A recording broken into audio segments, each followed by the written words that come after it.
how to overcome burnout. If you're feeling exhausted, overwhelmed, and like you're running on empty, you're not alone. Millions of people struggle with burnout every single day. Maybe you wake up dreading the day ahead.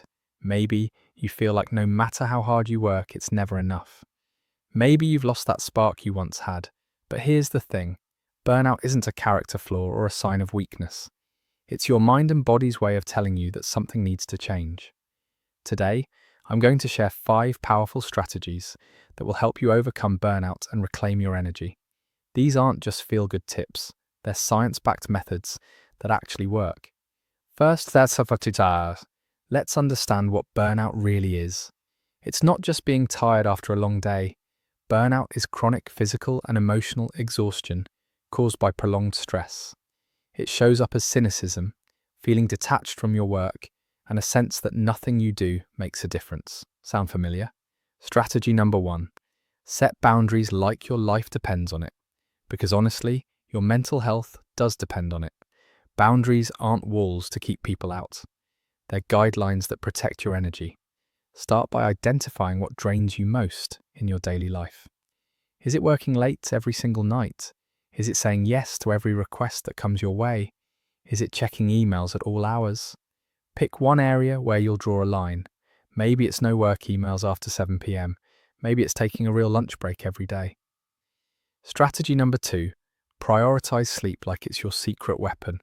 Because when you're burned out, sleep isn't a luxury, it's medicine. Your brain literally cleans itself during sleep, washing away stress hormones and toxins. Aim for 7 to 9 hours and create a bedtime routine that signals it's time to wind down. Strategy number 3. Move your body even when you don't feel like it. I know. When you're exhausted, exercise sounds impossible. But here's the paradox. Physical movement actually creates energy. You don't need to run a marathon. A 10-minute walk can shift your entire mood and perspective. Exercise releases endorphins, reduces stress hormones, and gives you a sense of accomplishment. It's like hitting a reset button on your nervous system. Strategy number 4. Practice the art of doing nothing. In our productivity-obsessed culture, this might feel revolutionary. Schedule downtime like you would schedule an important meeting. Protect it fiercely. This isn't being lazy, it's being strategic about your mental health. During this time, let your mind wander. Stare out the window. Take deep breaths. Let yourself be bored. Your brain needs these moments to process and recharge. Strategy number 5. Connect with people who fill your cup. Burnout often makes us want to isolate, but human connection is healing. Reach out to friends who make you laugh. Spend time with family who remind you who you are outside of work. Join communities where you feel understood. Don't be afraid to share what you're going through. You'd be surprised how many people understand exactly what you're experiencing. Now, here's what most people get wrong about overcoming burnout. They think they need to change everything at once, or quit their job, or make dramatic life changes. But burnout recovery is like healing from an injury. It happens gradually, with small, consistent actions. Start with just one strategy and build from there. Maybe this week you focus only on setting one boundary. Next week, you add a bedtime routine. Small changes compound into big transformations. Also, be patient with yourself. You didn't burn out overnight, and you won't recover overnight. Progress isn't always linear, and that's okay. Some days will be harder than others. Some days you'll feel like you're back to square one. This is normal, and doesn't mean you're failing. Keep track of small wins. Did you take a lunch break today? Did you go to bed 15 minutes earlier? Did you say no to something that would drain your energy? Celebrate these moments.